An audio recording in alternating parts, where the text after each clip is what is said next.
Shalom jemaat Tuhan, jumpa lagi dalam acara Light of Revival, renungan firman Tuhan yang akan menuntun kita sepanjang hari ini. Bersama saya, Pendeta Muda Sonya Umbure. Mari kita membaca firman Tuhan dalam Matius pasal yang kelima, ayat yang ke-9. Berbahagialah orang yang membawa damai, karena mereka akan disebut anak-anak Allah.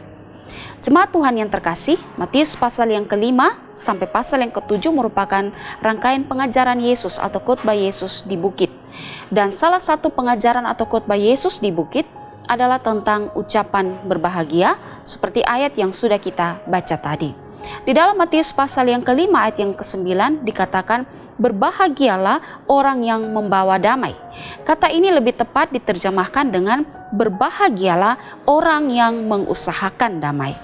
Orang yang membawa atau mengusahakan damai senantiasa merasa tidak tenang jika melihat tidak ada damai.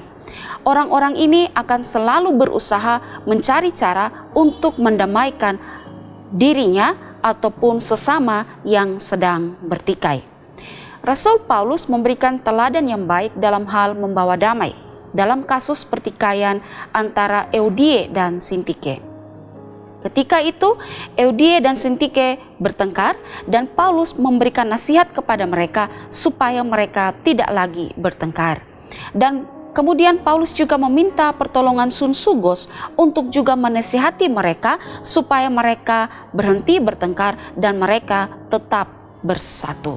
Saat itu Paulus berada di dalam penjara, tapi ketika Paulus mendengar Eudie dan Sintike bertengkar atau bertikai, maka Paulus hadir untuk memberikan solusi atau menasihatkan mereka supaya mereka jangan bertikai. Jadi dalam hal ini kita bisa melihat bahwa Paulus berusaha keras untuk bisa menciptakan adanya kedamaian di tengah-tengah kedua saudara yang bertikai. Saudara, ketika kita bertikai dengan orang lain atau ketika kita melihat sesama kita sedang bertikai, apa yang kita lakukan? Apakah kita mengusahakan terjadinya kedamaian ataukah justru kita hadir di situ dan memperkeruh suasana, kita menjadi pemecah belah, memfitnah dan sebagainya? Firman Tuhan hari ini mengajarkan kepada kita untuk jadilah pembawa damai, karena orang yang membawa damai, mereka disebut anak-anak Allah. Apa maksud dengan mereka disebut anak-anak Allah? Maksudnya adalah bahwa mereka mirip atau sama dengan Allah, di mana mereka melakukan pekerjaan yang sama seperti dilakukan oleh Allah. Allah adalah Allah sumber damai sejahtera. Allah berinisiatif untuk mendamaikan dirinya dengan manusia yang berdosa. Dan Allah juga mendamaikan antara manusia dengan manusia yang bertikai. Jadi ketika kita menjadi pembawa damai, maka kita sementara melakukan pekerjaan yang dilakukan oleh Allah. Dan karena itu kita disebut sebagai anak-anak Allah. Itu berarti sebaliknya, jika kita hadir di tengah pertikaian dengan memecah belah, memfitnah dan sebagainya, maka kita tidak sedang melakukan pekerjaan yang dilakukan oleh Allah, melainkan kita melakukan pekerjaan yang dilakukan oleh setan, dan kita disebut sebagai anak-anak setan.